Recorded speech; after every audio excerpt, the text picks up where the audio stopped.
He sits in a chair, watching in horror as a massive truck roars past him. In the next second, the outdoor environment shifts instantly to an indoor setting. This isn't a VR experience, but a real-time interactive simulation within a courtroom. That rampaging truck is packed with explosives, and if it isn't intercepted, the courthouse and thousands of lives will be vaporized in 3 minutes. The man in the chair is directing this operation, but his actual identity is a death row inmate. Due to the explosive growth of technology and the expansion of violent crime, Los Angeles took the lead in developing and using an AI trial system called Mercy Court. All violent felons are now subjected to intelligent adjudication by an AI. A single AI chief executive embodies the 3 roles of judge, jury, and executioner. Traditional verdicts have been entirely replaced by this automated AI trial system. In its 2 years of operation, Mercy Court has tried and unalived 18 high-level felons.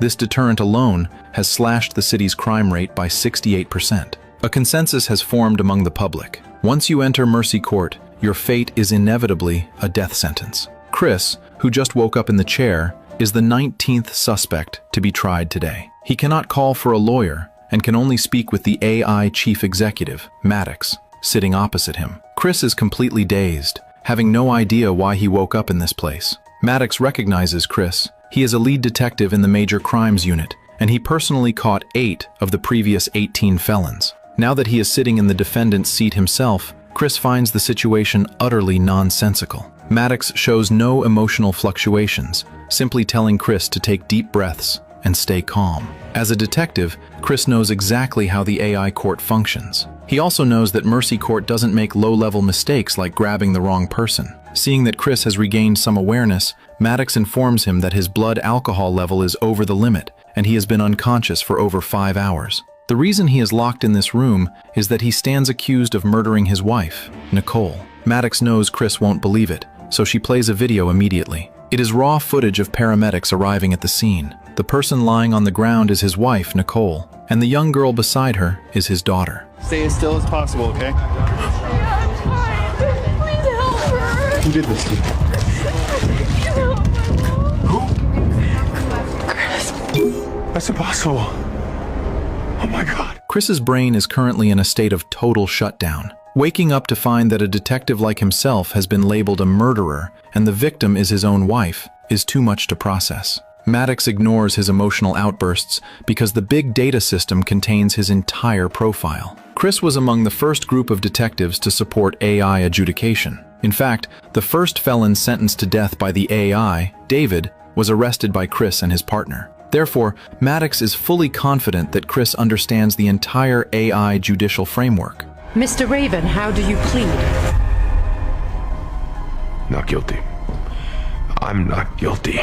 Maddox understands that no one would voluntarily confess in this situation. However, Chris's suspicion index is currently at 97.5%, which is essentially a death warrant. Maddox opens the Los Angeles cloud database for Chris. It contains all records related to Chris's associates, including private information. According to the law, Chris can access any information he wants to prove his innocence during the trial, though the hope is slim. As long as his requests pertain to the case, Maddox will open all resources for him to use or control. This window of time is exactly 90 minutes. Within 90 minutes, if Chris can find evidence to clear his name, he can leave. Otherwise, once time runs out, the chair he is sitting on will emit lethal sound waves to unalive him on the spot. Chris keeps insisting he is innocent, but looking at the ticking timer, he realizes the AI only recognizes hard evidence. Maddox advises him not to waste time and opens the current evidence brief. Surveillance footage shows that at 8:51 this morning,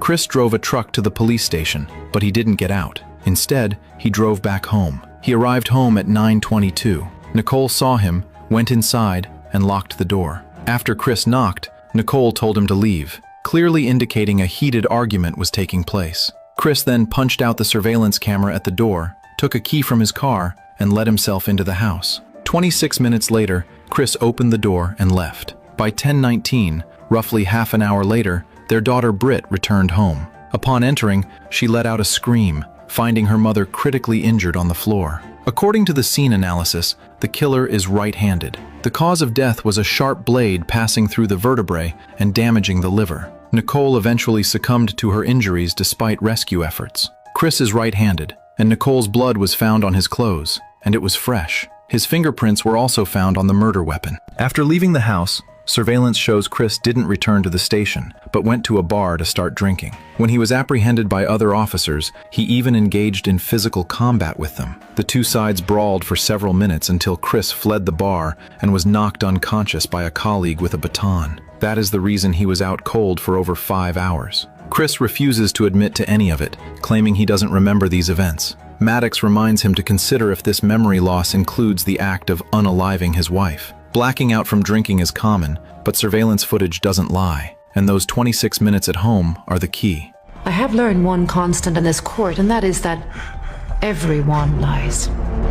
Why did you return home? Maddox asks this to figure out Chris's motive based on existing logic and evidence. However, Chris is in a state of complete collapse and cannot focus his mind to think. Hearing that he wants to speak with his daughter, Maddox tells him that minors are not allowed to participate in court trials unless they witnessed the deed. But Chris is permitted to review Britt's related records. She needs me. She is with your late wife's parents. Want to talk to my daughter.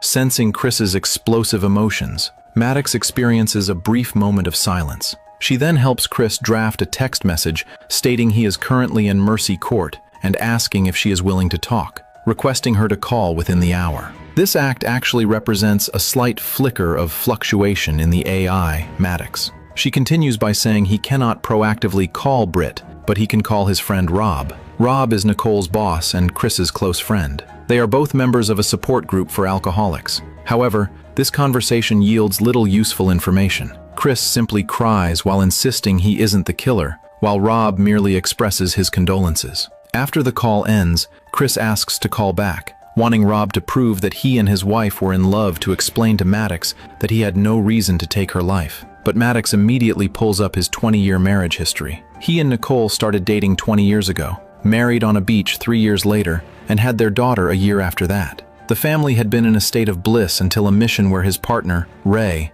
lost his life. When Chris returned home, he became a different person and spiraled into alcoholism. His drinking made his temper incredibly volatile. Text messages between his wife and friends recorded at least 50 instances of Chris losing control in the last 6 months. This even included footage captured by his daughter on her phone showing the couple fighting. In that footage, Chris was holding a paring knife. Immediately after, Maddox pulls up Britt's video records. I can come get you out of there if you want. You know I can make that happen. Who the hell is this guy? Abby, is that like your Bob to stop me? Yeah, maybe. I heard my mom talking to her friend about getting a divorce. Really hope she meant that shit. Shit, you hear that? I think my dad's home. I'm out. Chris is somewhat startled by this video. Maddox shows him 2 Instagram accounts. Both belong to Britt, but the one on the right is a burner account hidden from her parents. The version parents see is the good girl, while the hidden one shows a completely different side of Britt. The last video posted on the burner account was from the night before Nicole died. Britt thought her father had come home and hung up on her boyfriend, but after leaving her bedroom, she found the house empty. Just then, Britt, having received the text, calls. Chris quickly wipes his tears and answers the call. Britt says she was the one who pulled out the dagger, believing that if she hadn't, her mother might have been saved. Looking at his equally broken daughter, Chris comforts her, saying it wasn't her fault. Britt doesn't understand why Chris is locked in Mercy Court. Deep down, she still doesn't believe her father is the killer, but her grandfather quickly takes the phone and hangs up. Because in the past 2 years of trials, not a single suspect who entered Mercy Court has walked out alive, so no one believes Chris is innocent.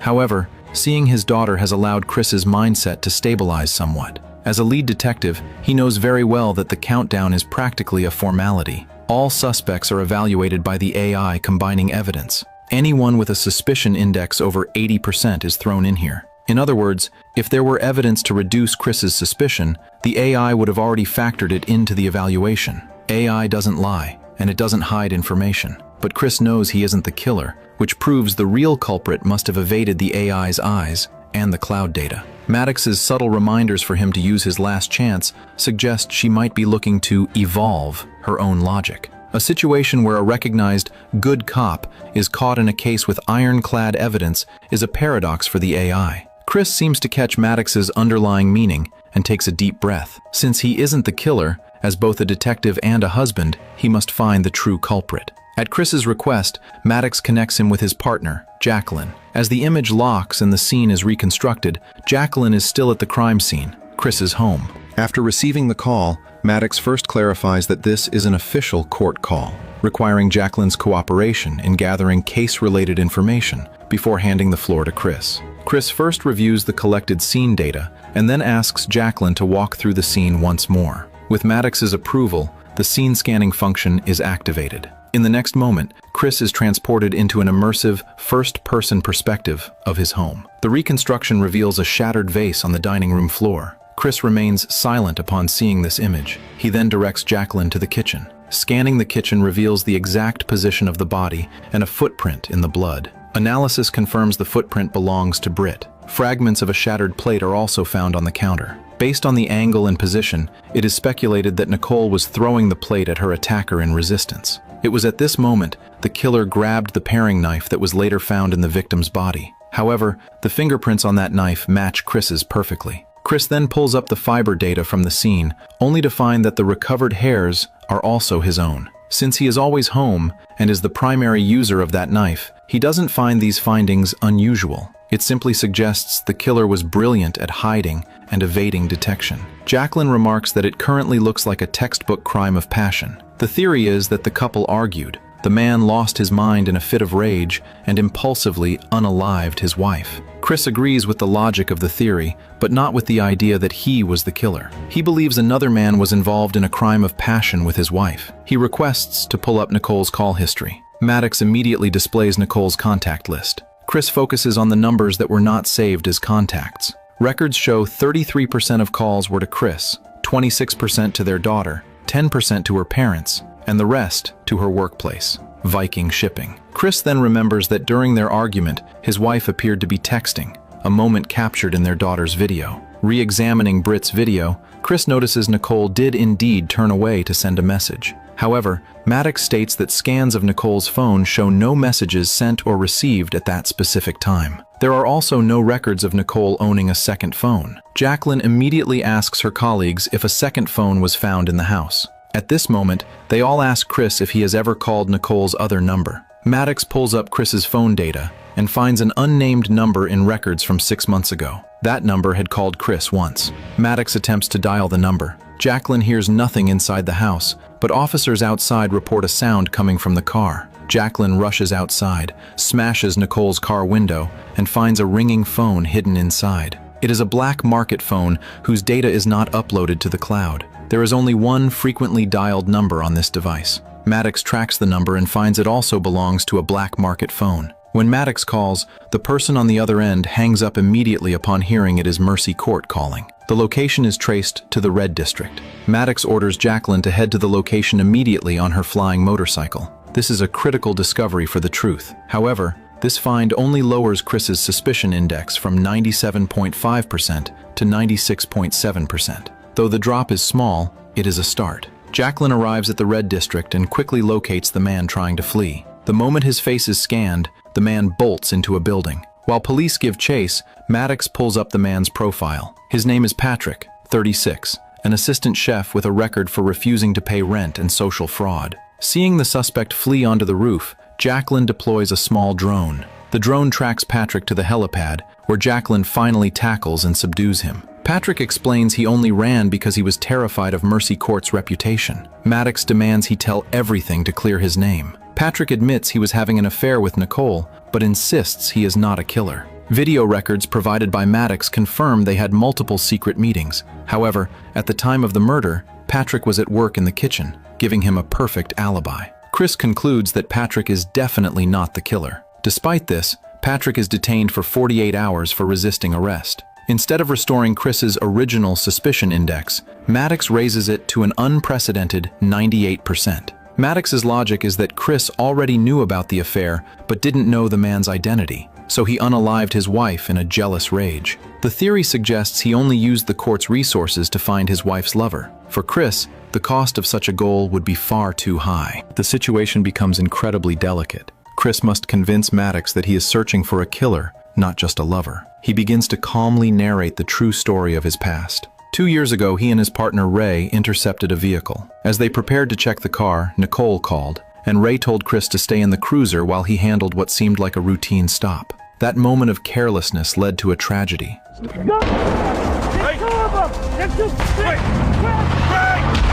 A stunned Chris got Ray into the car and called for backup while chasing the suspects. During the pursuit, Ray stopped breathing. In the heat of the chase, Chris prioritized the mission, crashing into the suspect's car. One suspect was knocked unconscious, while the other fled to a nearby beach. Chris followed protocol and arrested the man instead of shooting him. He deeply regretted that decision when the suspect was eventually acquitted in court. After this, Chris turned to alcohol, and his emotions became unstable. His conflicts with his wife were entirely fueled by his drinking. This morning, Chris drove to the station but realized a hidden bottle of alcohol was missing, so he drove straight back home. Believing Nicole had hidden his liquor, he intentionally smashed her favorite vase. Nicole cut her hand while cleaning up the shards, and Chris got blood on his clothes while helping her bandage the wound. While this explanation has some merit, it is difficult to prove. First, Chris didn't lead with this confession, and second, there is no footage of his 26 minutes inside the house.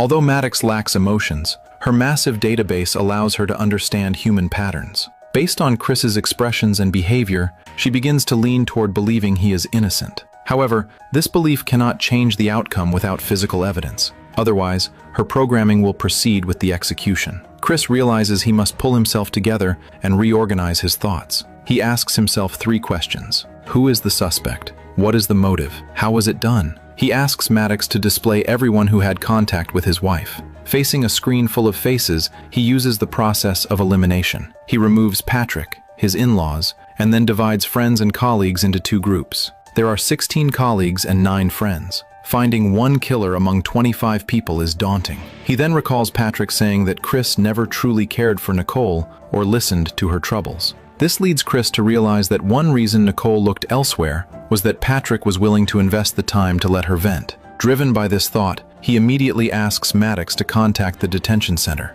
After verifying his identity, an officer brings the phone to Patrick. Under Chris's questioning, Patrick reveals that Nicole often complained to him about immense work pressure. It seems her superior tasked her with investigating missing cargo, a matter that had been deeply troubling her. Nicole's company specializes in transporting chemical products, some of which are incredibly valuable. Hearing this, Chris hangs up and immediately eliminates everyone in Nicole's circle of friends from his list of suspects. He concludes that the culprit is most likely among her colleagues. Consequently, Chris reestablishes contact with Jacqueline, instructing her to head to Nicole's workplace first. After ending the call, he tells Maddox that human investigators sometimes rely on pure intuition. He then requests a playback of the video records from the party held at his house the previous weekend. All of Nicole's colleagues were present at this gathering, but after careful observation, Chris finds no one acting suspiciously. He notes that while 46 cars passed his house on the morning of the murder, not a single one stopped. Since today is Monday and the party was Sunday, a terrifying possibility strikes Chris. The killer hid inside the house over the weekend and never left. Thus, he asks Maddox to pull up the records of everyone who drove to his home on the day of the party. Surveillance shows a total of 4 vehicles, one of which belongs to Rob, carrying 4 people including himself. Upon seeing this, Chris immediately has Maddox connect him with Rob. During the call, Chris asks him if the 3 people who arrived in his car on Sunday also left with him. Unexpectedly, Rob informs him that the 3 passengers all called separate rides to return home. Chris then asks Rob who failed to show up for work this Monday morning. Rob replies that everyone arrived on time, with the sole exception of Nicole. After hanging up, Chris reflects for a moment before pulling up the video captured by his daughter again. He suspects the hidden killer made some noise, which led his daughter to mistakenly believe he had returned home. If this is true, the camera likely captured something significant. Before watching, Chris asks Maddox for the exact time his daughter recorded the video. Maddox retrieves the information,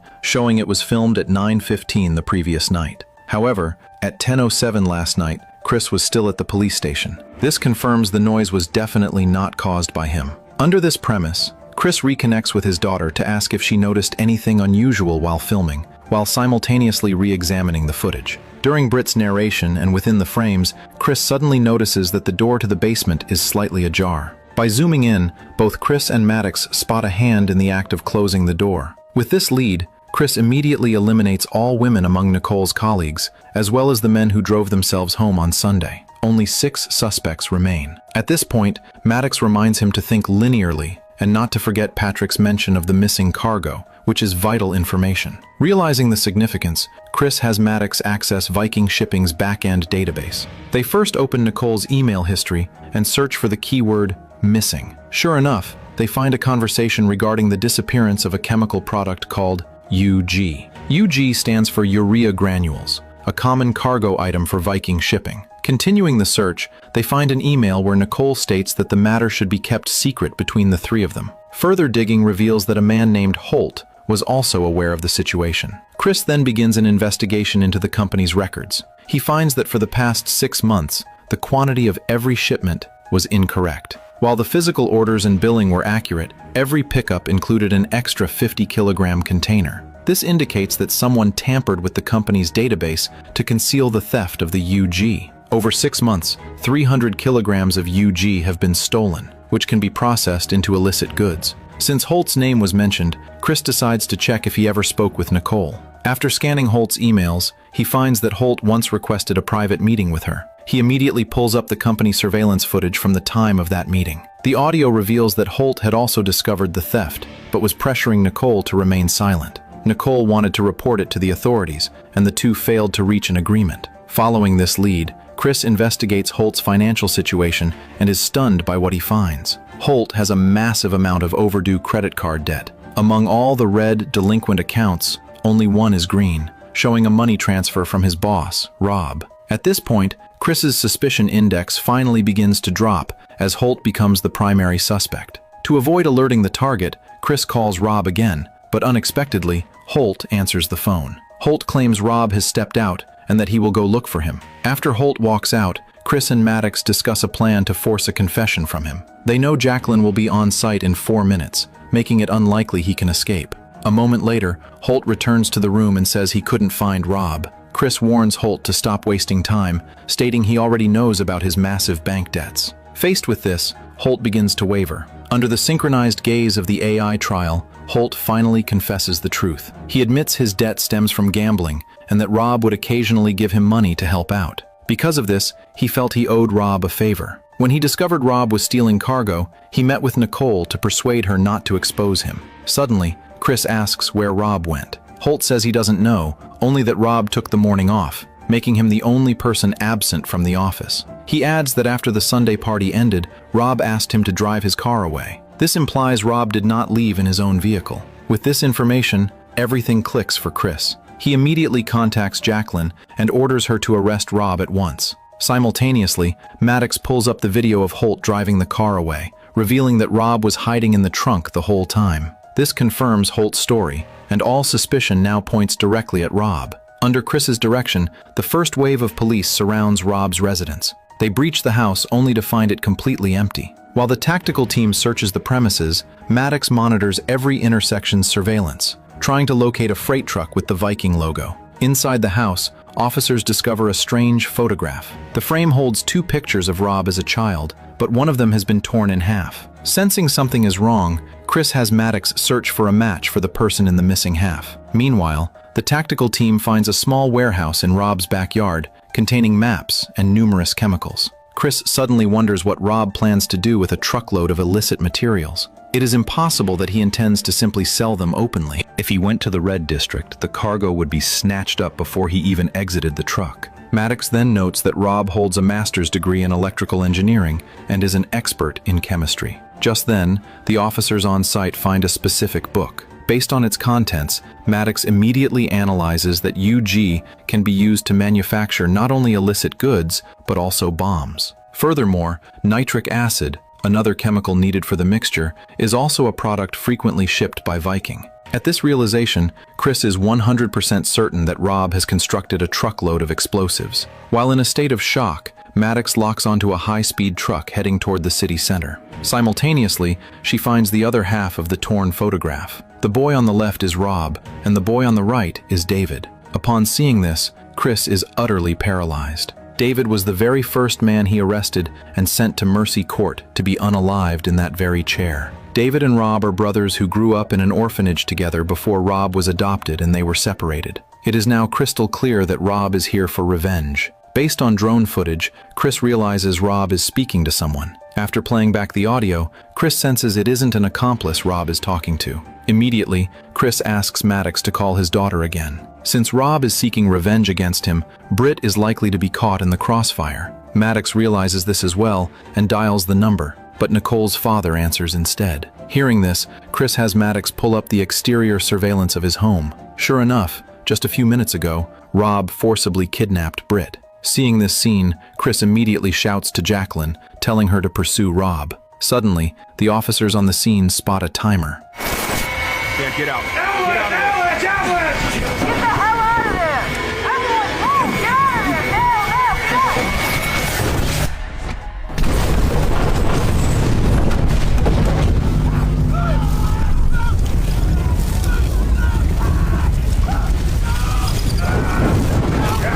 Watching the simulated ruins of the explosion before him, Chris has no idea what to do. The AI, Maddox, is also struck with shock. Based on the calculated destructive power, that truckload of bombs could easily level half the city. Fortunately, Jacqueline is mostly unharmed and immediately begins the pursuit under Chris's direction. At the same time, Chris's suspicion index drops instantly to 0%. However, gaining his freedom also means Chris loses his eligibility to mobilize the AI's full resources. To save his daughter and intercept Rob, Chris demands the trial continue. Only by continuing the process can all of Maddox's resources be mobilized by him. Maddox is caught in a choice between conflicting rules. If Chris continues to sit in the chair, it will still emit lethal sound waves once the countdown ends. For Maddox, this is also a gamble on their success. Everything you deduced. The facts made it appear impossible. Your gut instincts were right. Yeah, I was right. Hearing this, Chris knows the AI has evolved and now possesses human-like emotional judgment. With only 9 minutes remaining, Maddox agrees to let him stay and helps mobilize the entire city's police force. She grants him the highest level of command authority. Intercepting a fully loaded semi-truck is no easy task, as any police car that catches up is sent flying. The truck charges forward, tearing through the busy downtown area toward the city center without stopping. Civilians in the vicinity are already being caught in the crossfire and injured. Facing this situation, the Special Task Force deploys a helicopter to attempt a forced hostage rescue. Once the truck reaches the bridge, an officer descends quickly from the helicopter. Officers in the escort cars try to force Rob to stabilize his speed with their weapons drawn. Unexpectedly, Rob swerves violently, flipping a nearby police car over. Fall back! Fall back! Forward! After this rescue attempt fails, Jacqueline forcibly takes over command and orders the interception team to deploy bomb drones. Chris becomes instantly frantic upon hearing this, knowing his daughter is on that truck. He argues that this is simply choosing a quick answer to a difficult problem. Jacqueline explains that compared to thousands of people being vaporized, a forced stop is the optimal solution. After speaking, the special police officers deploy the bomb drones. Chris pleads with her not to do it, but Jacqueline chooses to execute the order anyway. It's the wrong move and you know it. Havelock, send it now. No, Havelock, listen to me. We've got the smartest judge in the world here. Let her make the call. If he approaches at sufficient speed, everyone in this building and in the truck will be killed. Please, Maddox. No. Not Britt. Chris, I should not interfere with this. Havelock, don't do it! Misfire, no detonation, move out, no detonation, clear out.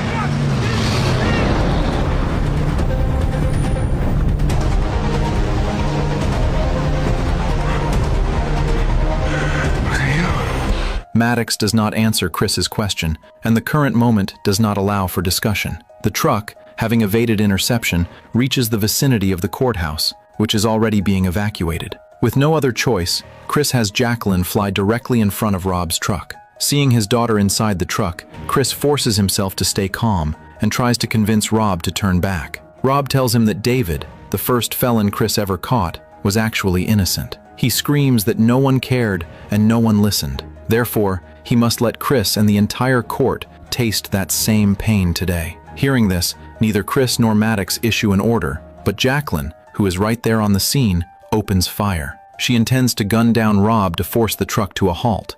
Jose, what are you doing? What do you think? I had a shot and I took it! Britt is in the truck. You I said nuts? stop! Ah! Oh, Jesus. Oh, God! Under Maddox's intervention, Jacqueline is hurled from the flying motorcycle. Rob successfully crashes the truck into Mercy Court. Instead of detonating the bombs instantly, Rob takes Britt hostage and unalives the remaining security guard. At this moment, less than 10 seconds remain on the trial clock.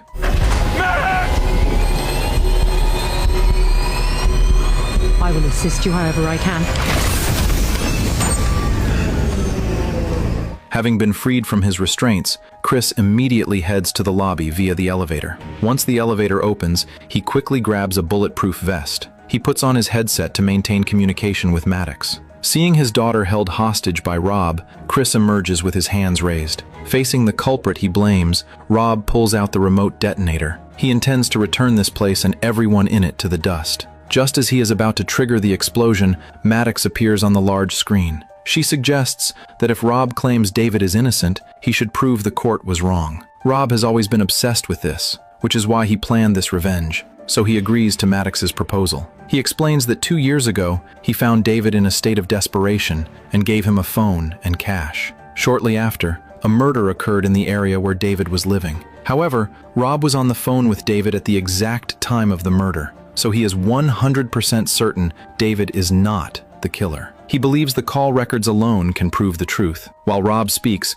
Maddox explains to Chris that the bomb can be disarmed by removing the batteries from the remote. You are not listening to I me! am listening very closely, Mr. Nelson. Maddox then explains that when David was captured, no phone was found on him or in his home. Furthermore, David's fingerprints were found on the murder weapon found on the victim. Hearing this, Rob's emotions reach a boiling point. He believes that AI doesn't care about human life, that Mercy Court is nothing more than an execution institution. During his furious explanation, Britt takes the opportunity to bite him. Taking advantage of this opening, Chris immediately lunges forward. During the struggle, Rob loses his advantage. Once he is pinned down, Chris successfully removes the batteries from the detonator. Chris then switches positions, picking up a pistol and aiming it directly at Rob's head. The criminal who caused his partner's death is still free, and now the man who unalived his wife is right before him. Chris grips the gun, desperately wanting to end Rob's life with a single shot. However, under the intervention of Maddox and his daughter,